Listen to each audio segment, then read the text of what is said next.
Who's your favorite cricketer, sir? What's your favorite book, sir? Okay. There is a book called Team of Rivals written by a person called David Halberstam. It's a great book. It's a book on sports. It's a book on team spirit. It's an American Scully. Rahul Dravid recommended this 10 years back in an interview. I purchased it then and read it. A book that I look up to in my tough times also. Such a great book. Thank you, sir. Thank you for sharing this. I'll start reading that book. Team of Rivals, David Halberstam. Sure. Thank you, sir. I guess it's good for the audience to make a note of that. What's your favorite quote, sir? Or we call in Tamil, Paramari. What's your favorite Paramari, sir? It doesn't matter how you are born, but make your life worthy of somebody's.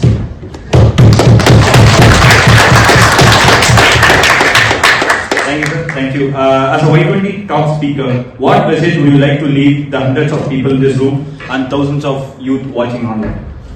I would say the G20 that is happening in India is a very phenomenal event that is happening throughout the year. Normally when G20 events happen, it is in the capital city. One city, one summit meeting happens, they go back. But our Honorable Prime Minister Narendra Modi has decided to have G20 meetings in 198 venues across the country. And everywhere you see in India now, it is in a festival mode when G20, Y20 or any of the allied components happen. Tamil Nadu, Mahabalipuram, Kanchipuram, Coimbatore, it is happening in Chennai. Likewise, it is happening in different parts of the state. So everywhere people are seeing the global people coming to their nearby areas. So that is the message. So I would say there is a festival that is happening in India. So likewise, since you are outside the country also, I would request you as part of the G20 year, you please take India to the global stage. Have an event, talk about India, talk about our culture, talk about our diversity, talk about our healthy democracy. Make it a point to tell our Western friends also what India is truly about. And let them get a holistic understanding of our country, because we are not doing it to show off. No, we never do it like the other countries. We are doing it because the other countries can understand they can take something out of India to make their life better. That message has to go. Right, sir. Thank you, sir. Thank you so much, sir. Thank you. Aim of it being to cover democratic indices and along with the student point of view and getting to know you as a student. That's what we'll be covering today. So are you okay to start with the round one, sir? Yeah. Are you guys excited? Yes. So let's begin the round one, the journey, the past, present and the future. Sir, so your first question, sir. Your journey began in Totampati in Karur and has taken you to IIM Lucknow and then the Indian Police Service as a Deputy Commissioner of Police at Karnataka. And now it has brought you to Kamalayam as the State President of the BJP, Tamil Nadu. What has propelled you through your journey in public service? Thank you, friends. Thank you to Vasigaran, Sriram and Vijay who are here. And my special respects to Professor Sudarshan Ramji and Madam Hema and all the eminent guests who are sitting in the front row and all the student friends and Tamil diaspora who are sitting across this classroom. Thank you so much for coming. At the outset, my apologies. We are starting about 20 minutes late. We are traveling from London, got stuck in the traffic there. There is no direct answer to this question because I think many of you are at this point of time in your age. You have come for masters, some of you have worked for other places. Again, you have taken some time out. Again, you have come for masters. You are in different parts of your life journey. I would especially say in a very complex, culturally diverse country like ours, India, maybe the first 30 years of your life is more exploration. What is life? What is it all about? Where do you want to be? Trying to discover why you are on this planet. Out of the 625 crore people and 142 crore Indians, it is just not an accident that you are born in India, just not an accident that you are born at this particular point of time. So it is more about trying to understand what do you want to do with your life. So that journey takes long time. I keep telling my young friends, if somebody tells me at the age of 20, they are very clear this is what they want to do in life, I keep telling them, maybe you haven't seen much of life. You have to see more of life. So my life is more about that, sir. I was an engineer without even having an idea why I want to be an engineer. So 12th standard, after 10th, it was very clearly two options my father gave. He said, you want to be a doctor, you want to be an engineer? I said, I might not have that kind of brains to become a doctor. So better I'll take engineering. So engineering was an option. Again, I went to engineering. My father asked me, what engineering you want to become? I said, no clue. And my close friend in 12th standard, he chose a college in Coimbatore and he chose an engineering seat. So I decided to pursue engineering in that college because his friends with me and he got seat there. So engineering went there. But possibly the second and third year of engineering is the most important time in my life. I started seeing life more closely, started understanding what I want to be doing in this life. So fourth year I told my dad that I don't want to be an engineer. So I was in my book also a little bit here and there because I thought for our kids whatever little bit of mistakes I made, probably I can tell them. I'm not calling it a mistake in ways. So fourth year of engineering I was very clear. I want to take a break. That was on in India 2007. There is no concept of break here. The concept of gap year is just very new. No concept of break year or gap year. In Tamil, my friends call me Podai Theriyadu, which means this fellow is totally clueless. The other person called me as insane. What is he trying to do? I took a year off. Possibly that is the greatest thing that has happened to me till now. I'm about 38, 39 now. That 1 year break is the greatest thing that has happened to me. It gave a lot of clarity. It really gave me a direction which I should go. And I was very clear my life I should get into public service. But what form of public service was always debatable because you have so many forms of public service in our country. There is an NGO, there is a civil service, and there is government. It is not everybody can get into government, it is not everybody can get into politics because it's a pretty complex country like I said. So that clarity pushed me to my masters, it pushed me to civil service, then it brought me to politics. Sorry for the long answer, sir. But the reason I want to urge you, young friends who are in UK also, yesterday I was part of the India-British Forum in Nehru Center. There was a seminar I was attending. And I was seeing a lot of young kids studying in different parts, King's College, people are studying in London School of Economics like you. I was there at the event. Yeah, some of the best colleges like Warwick in UK, they were representatives sitting there. And when I spoke to many of those kids, everybody had the same question. They said, what am I going to do in the next 10 years? And my heart is India, but opportunities are here, I'm studying here. So what is your advice? Some people ask whether India can give a dual passport. Or whether they can come back to India. No, the answer I would give to all of the students sitting here is, if you feel confused, you are absolutely in the right place. If you feel absolute clarity at this age of time, maybe you have to see more life.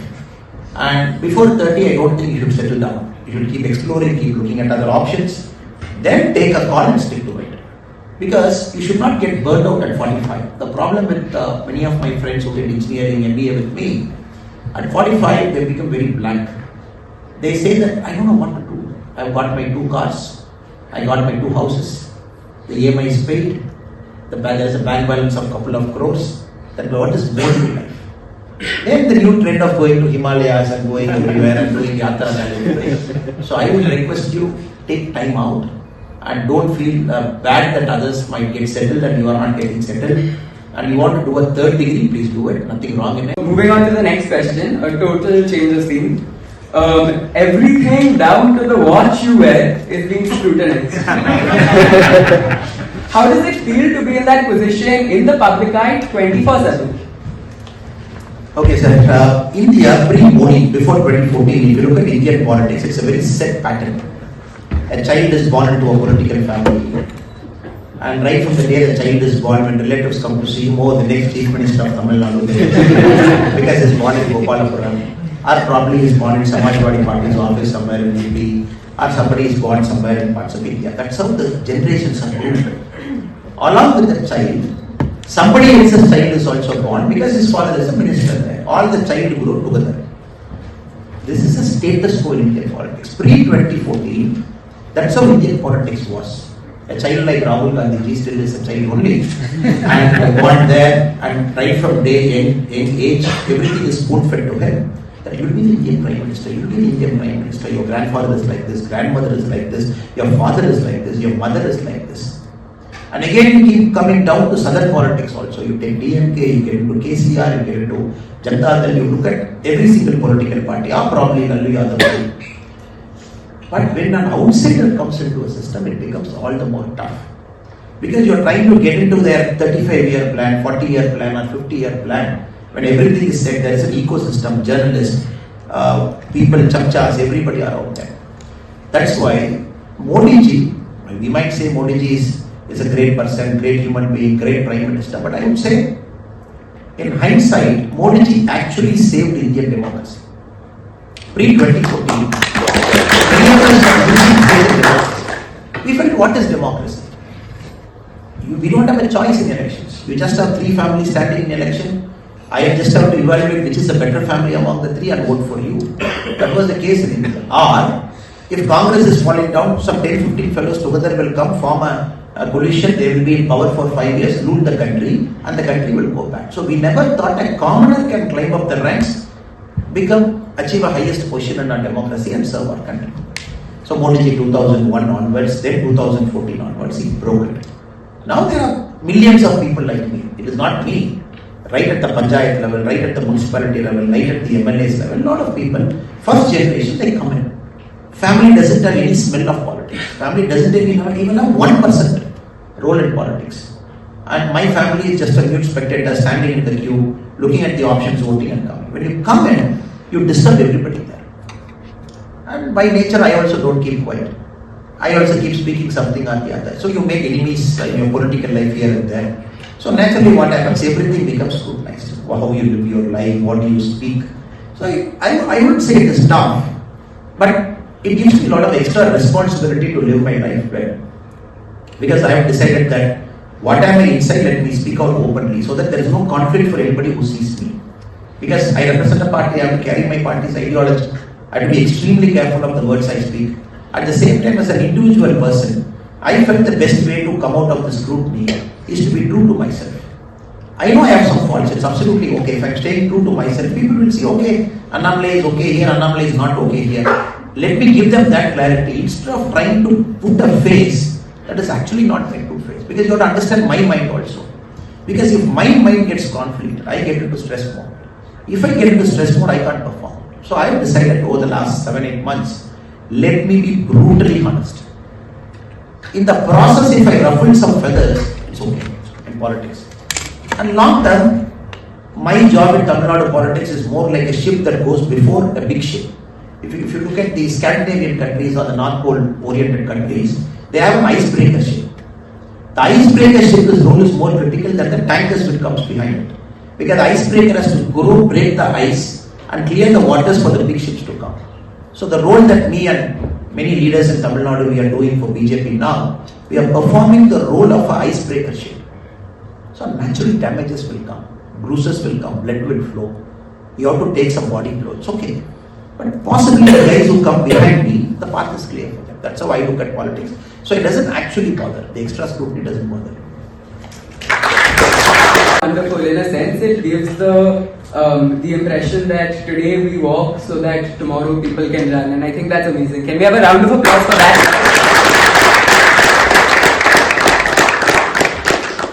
Sir, as one of the youngest and most influential individuals in Tamil Nadu politics, we know you have many dreams for Tamil Nadu. What is the one thing that you want to change in TN politics, sir? We want to bring my aspiration and all of our leaders' aspiration as a team BJP right now. We want to bring decency back into public life. Because Tamil Nadu is more about decency in public life. They are very spotless. The other day I was in Tambaram. Tambaram is communist leader Jiva's birthplace. Though from a differing ideology, Jiva is a man of excellence. So there is a story which I was recalling in the Tambaram meeting also. I said I have come to this very sacred place of Jiva ji. And the story of Jiva we all know. When Karmavira Kamaraj Raya was the chief minister, he was in Tambaram to inaugurate a school building. And being the local leader, Jiva ji has to come. So he failed to turn up for 20 minutes. Chief minister was waiting. Finally Jiva ji came. Kamaraj ji asked him, why were you late? And Jiva said, I came late because I had only one dhoti. And I was wearing the dhoti yesterday. And I cleaned up the dhoti in the night. I put it for drying. The sun came out late.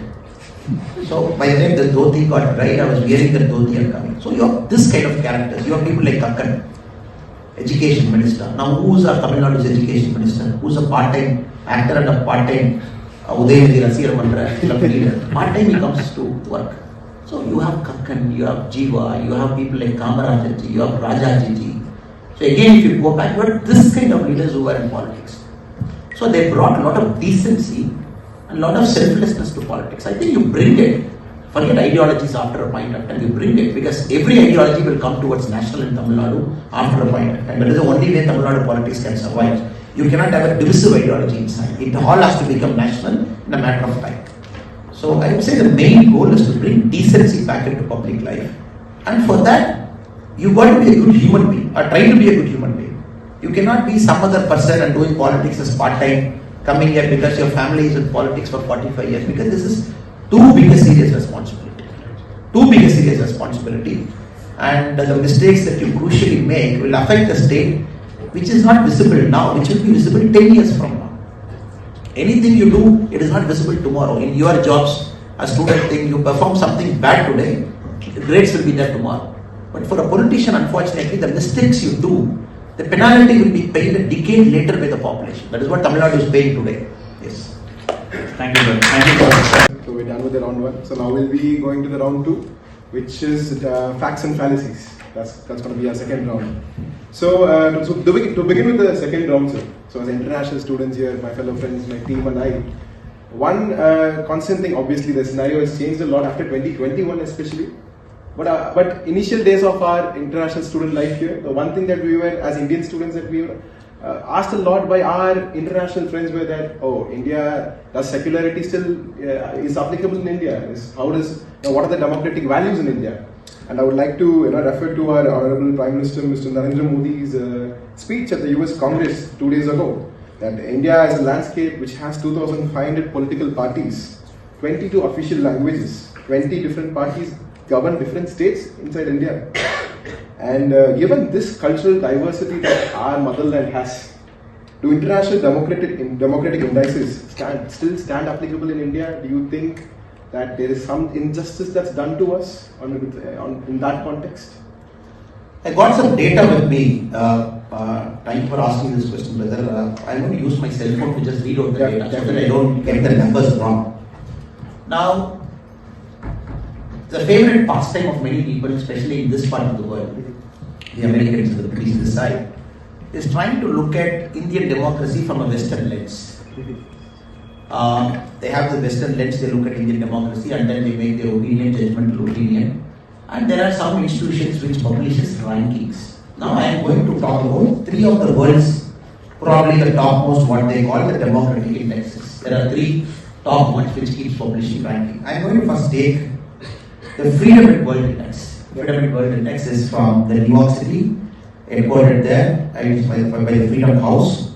They publish a ranking called the Freedom at World Index.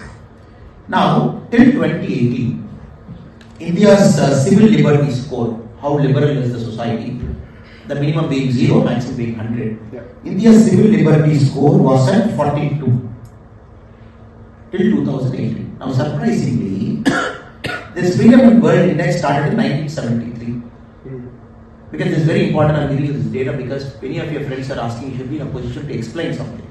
From 1973 till 2018, India's civil liberty score was continuously at 42. We didn't change.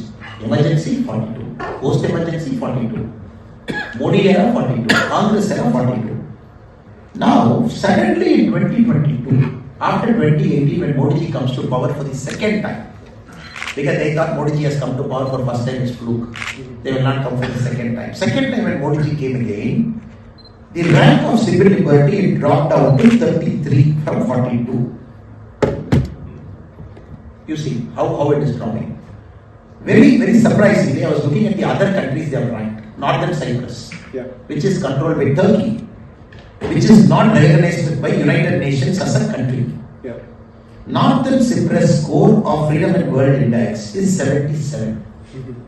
More civil liberty they claim, and United Nations do not even recognize it as a country. It is 77. A country like India is 33. Mongolia, which had a one-party system till 1990. Now the score they are given to Mongolia is 84. Then again, if you go inside, in the Freedom and World Index, probably the number one index they compare everywhere, Jammu and Kashmir is recognized as a separate country. You go inside, you find a score for Jammu and Kashmir separately. Now, this is not the worst part. The worst part is yet to come. Now, I was trying to analyze how do you actually come at a score. So they have 25 intellectuals. They are journalists and human rights communities, think tank, academic. And this 25 people answer in-house question. It is not that they come to India, talk to people, friends, how is democracy and no. 25 guys sit in New York. They happen to be the academics, they happen to be staff, analysts, consultants, experts. I don't know what experts they are. And 25 questions, this 25 people answer. The combined cumulative score is the Freedom and World Index, coming from an ACO. It is like going to Taliban, asking them to give a certificate for themselves. Taliban will say, oh, we protect women like anything. There is no comparison to us. So this is one score for you. Now let us look at the second score, which is the Economist Intelligence Unit Democracy Index. Economist magazine, again widely quoted. And they published this score. If you again look at it, where the Economist has kept us. 2006 they started. 2006 they started ranking. Economist Intelligence Unit, EIU, their score for democracy. India was ranked 27 in 2014 and now pushed down to 46 in 2021. So even lower the score, better the country. So 2014 we were at 27. Now 2021 we are at 46. They increased the rank, meaning that democracy is going down is what they claim. Now when you compare Hong Kong's civil liberty is much higher than India.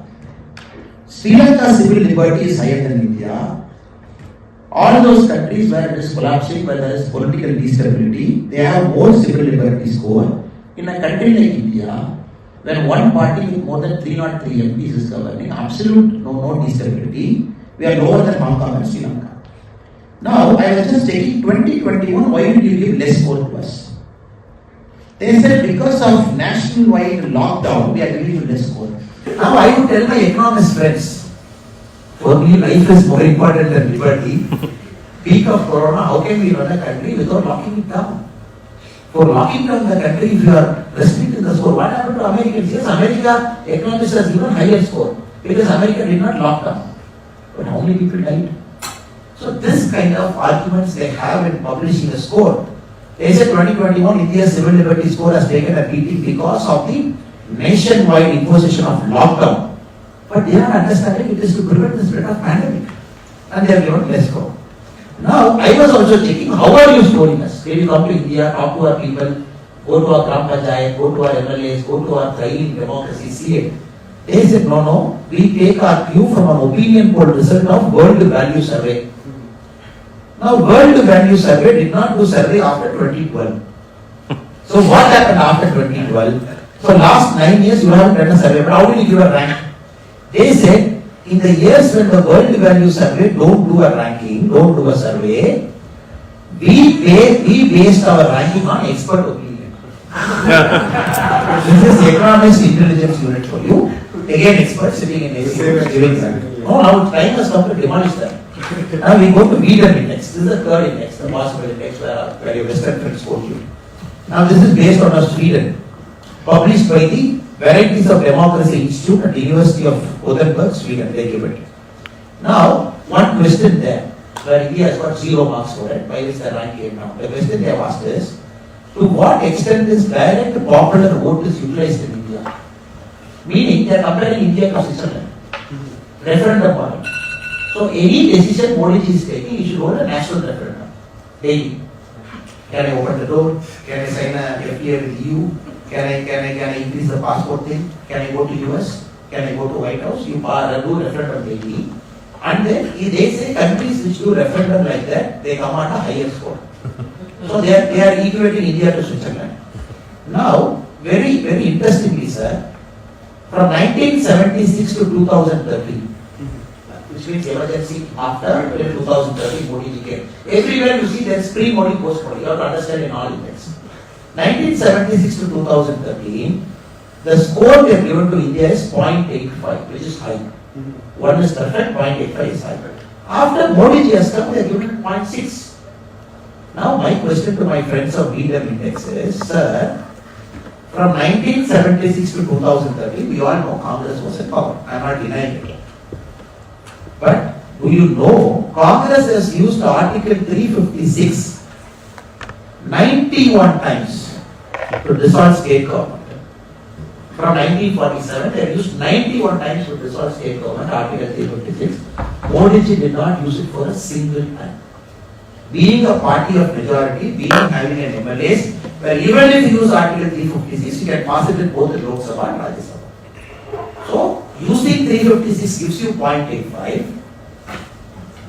Not using 356 gives you 0.6.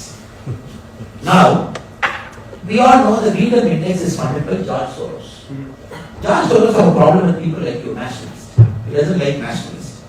So recently he has pledged $1 billion to create a new university to prevent the spread of nationalism. Have you seen anywhere happen? University in India, sir?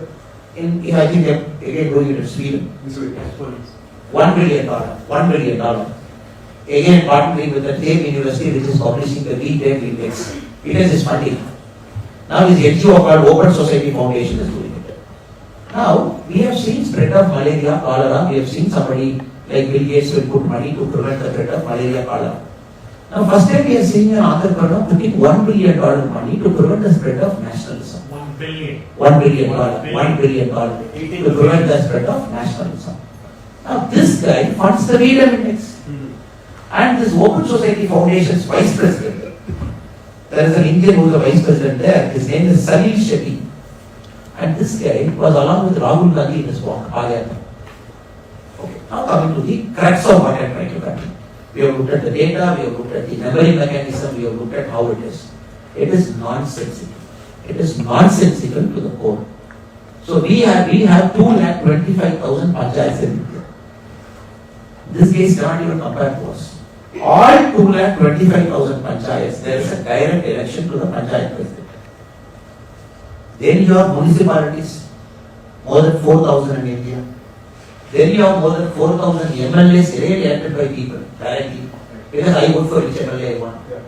Then you have 545 MPs directly elected by people. Because of our nature of democracy, the MPs elect the Prime Minister. So, but in country like India, we all know I am voting for Modi. Voting for Modi means I am voting for the dead. So, you equate this to not having a direct participative democracy is nonsensical. And second, when all these Indians sitting here not knowing what India is, they have to understand one thing. We all know in Britain, whatever I have seen in the last 4 or 5 days, the policing is very soft here. You want to come to Indian embassy, pull down our flag, they are okay with it. No. Because they say it's civil liberty, they can do anything. It's only for India. There is no policing here. No, very soft. It's only for India, not for France and other countries. It's only against Only India. for now the London police and other friends have to understand. India is the only country which will allow our protesters to block a national highway for months. Inconvenience crores of people, still we allow them. But you don't call this democracy. India is the only country where every day all kinds of protests, all kinds of demonstrations, people can call Modi ji by names, people can go to court with personal civil liberty suits, they can find thousands of suits every day from all kinds of courts. They don't call this democracy. And India is the only country where, possibly in a large country compared to China and other countries, where the court system is very robust at all levels, the district level. So India has recently surpassed significant economies to become the 5th largest global economy in terms of GDP. How has India's democracy has helped to promote this substantial economic development? Okay, sir. Now you have to understand why are the companies queuing to get to India? Tim Cook, the Apple head, was in Mumbai the other day, and he opened 2 stores. And when a company like Apple enters into a country, you got to take notice, because these guys don't come into a country just like that. Apple went into China in 2008. First store was opened in China in 2008. When China was about $4.5 million. Today, China is about $13-14 billion. From one store in 2008, China has got 48 stores. Because these guys look at a lot of data, they look at a lot of intelligent data, they try and understand where this country is going to move in the next 25 years, then they come and put their money inside. Because the global corporations don't come cheap into a country. Now, Mumbai, they have entered, 2 stores open. India is about $3.6 trillion now. So, India is taking off, it's just taking off. Now, if you ask Tim Cook ji, probably why is he entering into India? Because it is one, of course, the opportunity of population, 142 crore, and 66% of the population is below the age of 35. The median age is around 28. And this is going to be the middle class of India is going to be the greater than the combined population of Europe. The whole of Europe population you had, our middle classes will be more than, in fact, twice of it. Right. And one side is opportunity. These guys don't come for opportunity alone. These guys come because they see political stability. Right. India is a politically stable country thanks to Modi ji. And from 89 we saw, 96 we saw, 97 we saw, 98 we saw, even our great leader Atal Bihari Vajpayee ji, he had to cobble together a large coalition to show the country that a national party with a nationalist outlook can govern, you see. So we have to take everybody along with us to tell our countrymen, see, BJP is a party of difference, we just want you to get a taste of BJP. Right. Only then we got 5 years later. Now they know 273 plus MP in 2014, 2019 303 MP. Very stable political system. 2024 possibly more than 400 MP for Modi ji. So they are not fools to come and invest money. Right.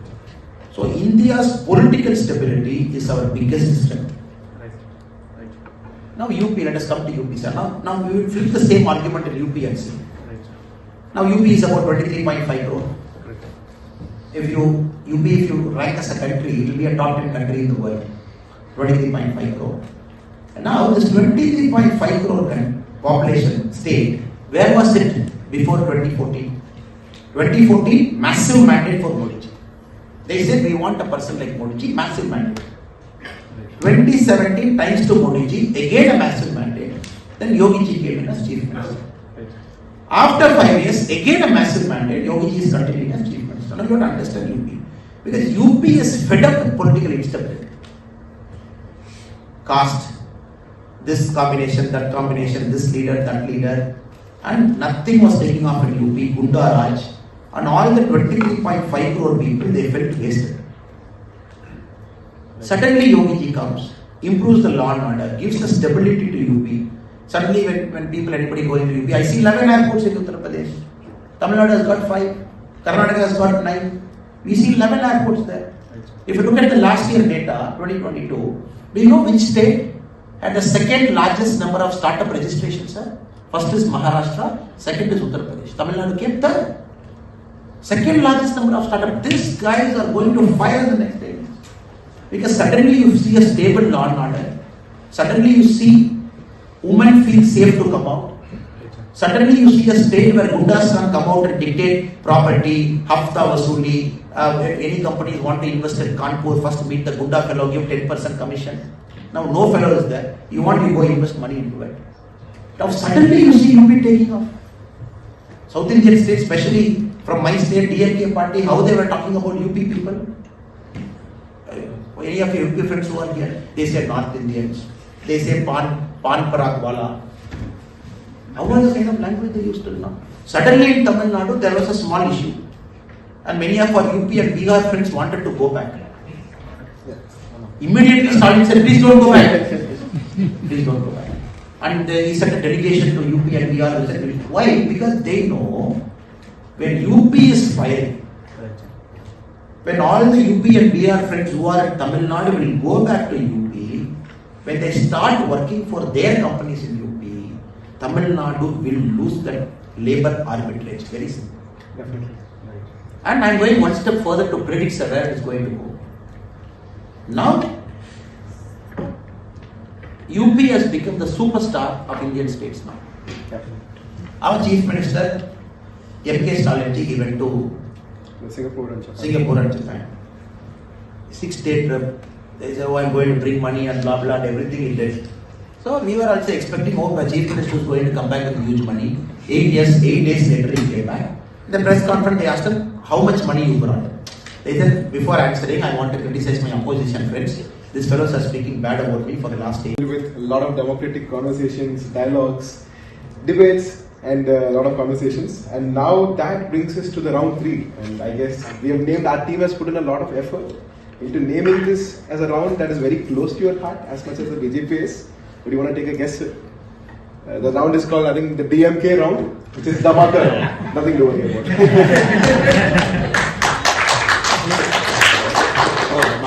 Yes, it's just a Dhamakas.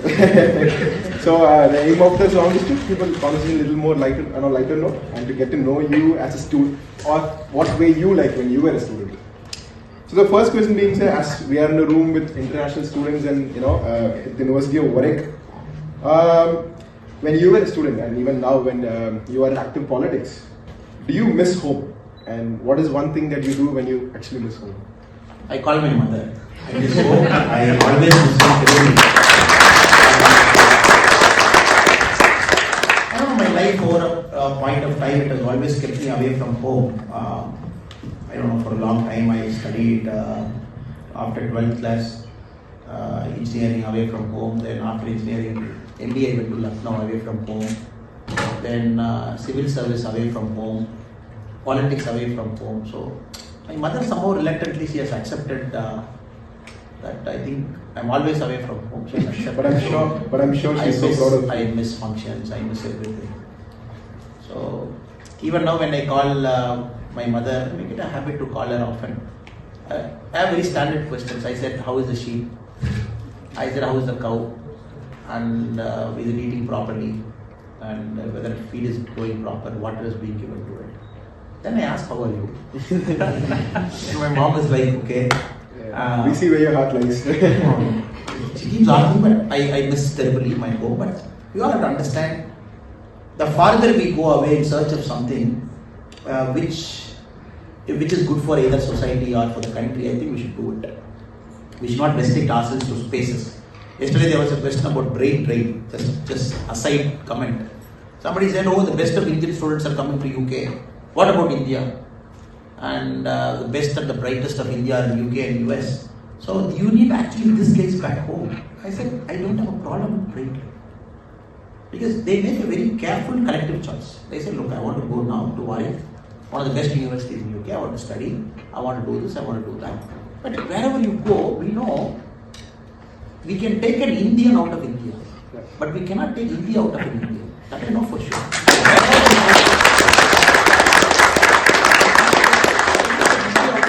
It will be there. When Prime Minister lands in Turkey just yesterday, odd hour, Indian diaspora is welcoming him. Turkey, of all places. US, every city he goes, diaspora is coming. So I know 80% of diaspora are probably American citizens now. But the heart is Indian. You cannot take India out of it. So why should you discriminate? So wherever you think you are happy, you should go. And India will always look out for you. That is why in Sudan recently, our country is not the old India.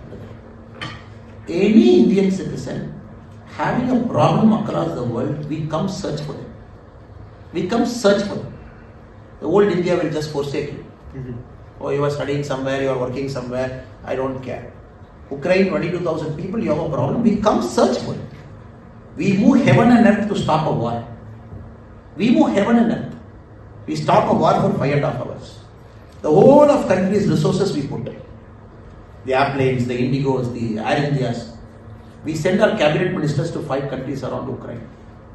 Without the scratch, we lift all 22,000 and bring back. This is the new India for you. Or Yemen, or Afghanistan, or somebody getting struck. We search for him, we hunt for him, we take him out of the harm's way in any part of the world. Or recently in Sudan, Akipiki friends were struck there. The first level of evacuation happened to Saudi. We were able to bring a lot of people back.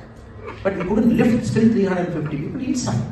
Because they are right in the middle of conflict zone. There is somebody fighting in the North Sudan. There is somebody fighting in the South Sudan. The Khartoum airport is not functioning. 200 American citizens inside. Then Modi ji said, nothing doing, go, we bring them back. He said, take the Air Force, go with commandos, land, do a night landing, bring them back. Then very daring, these are missions which at the peak of powers, America and Russia used to do it. Very daring mission which will cross continent and take people out there. Now we came, we landed a C-130 plane. Runway was not there, ATC was not there. Our pilot used a night vision goggle to land the plane. And while going, the American embassy also told us, since you are going, please bring our American citizens.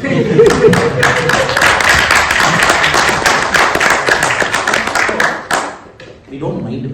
Wherever you are, you should be happy. That is the whole idea. And even if you very grudgingly or beyond your control, you forsake the Indian citizenship, still we will come for you. Not at all. Sir. Anybody. At least I hope There's nothing called right and wrong. At least I see I a lot hope- of friends for their profession's sake or others' sake. Yesterday also I met a couple of people in UK. They said, look, I am an Indian at heart, but I am a British citizen. I said, absolutely no problem. Even in future something happens to you or your family, we will come for you. That is India for you. Because only the paper and some name and some passport, some page got changed. But India is in you. And who are we to tell that you are not an Indian? Thank you, sir.